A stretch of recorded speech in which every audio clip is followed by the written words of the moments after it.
चूल आणि मूल हे महिला सांभाळू शकते, तशी माझी आई होती. आई माझी असं एवढं काम करायची, की एका पुरुषाला काम होई असं नाही, एवढं माझी आई काम करायची. माझे वडील खूप दारू प्यायचे. आईला माझी मारायचं. आम्ही भाऊ-बहीण 6 जण होतो.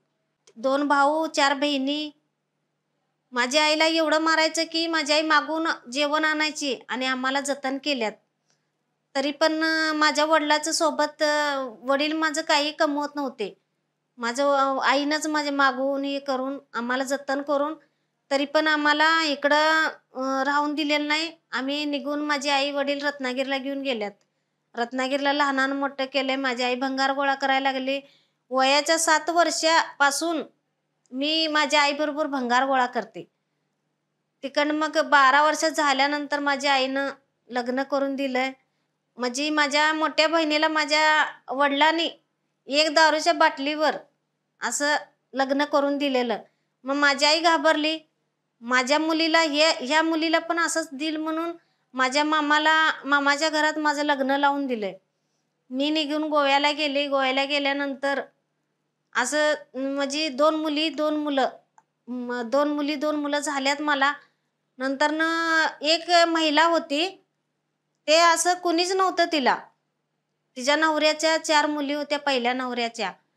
ते 4 मुली घेऊन आलेली. तरी मलाच माया आली. मी म्हटलं सासू माझी म्हणत होती, की हे महिला नको आहे आपल्याला. तरी पण मी म्हटलं असून दे तिकडं. आपल्यासारखीच ती महिला पण आहे. राहून दे. तिची 4 लहान-लहान मुलं आहेत. मी तिला ठेवून घेतली. असं ती झोपडी टाकून आमच्या शेजारीच राहायला लागलेली. मग त्याची ती कमवायची, त्याची ती खायची.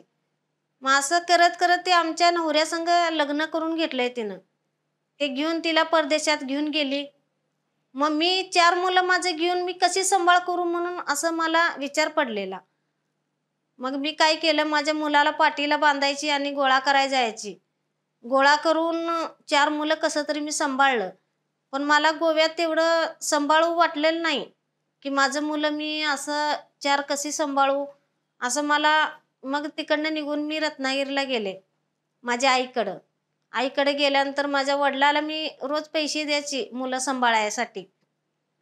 माझं वडील मुलं सांभाळत बसायचा. मी भंगार गोळा करायला जायची. मग तिकडनं असं करत मी म्हटलं माझ्या सासूची जागा आहे, आपण कोल्हापूरला जावावं, काहीतरी छोटं-मोठं काम करावं. मी तिकडनं निघून कोल्हापुरात आले. कोल्हापुरातनं मग एक मातीचं घर माझ्या शेजारी एक म्हणजे असाच नातेवाईक होता. मग तिला सांगितलं मला छोटंसं घर जरा हे करायचं आहे, शेड मारायची आहे. नाही म्हटलं आई मातीचं घर बांधून घे. मातीचं घर बांधून दिलंय मला.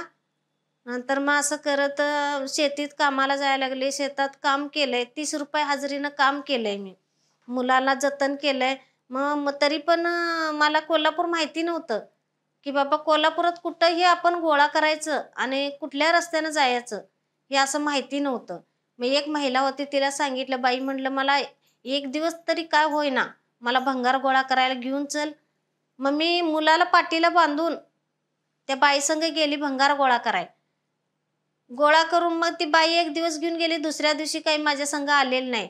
मग मी जिकडं रस्ता दिसेल तिकडं मीच गोळा करायला जायचे. गोळा करून आणायची, विकायची. ते वेगळं-वेगळं आयटम करायला लागतंय, की तिला खूप वेळ जायचा. तास 2 तास असं जायचं म्हणजे वेगळं-वेगळं असं करून विकायचं. मग तेच मी पैसे घेऊन येऊन तेवढं मुलांना जतन करायला लागलेले.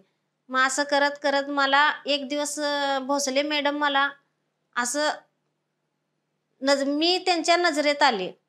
मग ते रोज म्हणायला लागले, की बाबा हे मूल घेऊन ही बाई रोज बघते मी ह्याला गोळा करत्या. माझ्या संग बोलणं झालंय. मी सगळी त्यांना परिस्थिती सांगितली. मग त्या आमच्या गल्लीत आल्या. गल्लीत आल्यानंतर संघटना केली. संघटना केल्यानंतर मग असं करत मग मालकांना आमच्या माहिती पडलं, की बाबा हे माझं मुलं मोठं झाल्यात. आता मला काही अडचण नाही आहे. मला माझ्या गावाकडे जायला पाहिजे. मग आमचं मालक तिकडनं निघून आता कोल्हापुरात आल्यात. मग ते असं काही मला आता भांडत नाही, काही नाही. तर पहिलं रोजचं उठून रोज माझं भांडणं आणि रोज मार खाणं, जेवण घरातलं केलेलं ते टाकून देणं. माझं मुलं खूप उपाशी मरायचे. मग लोकांकडनं मी असं जेवण आणायची आणि त्यांना घालायची मी.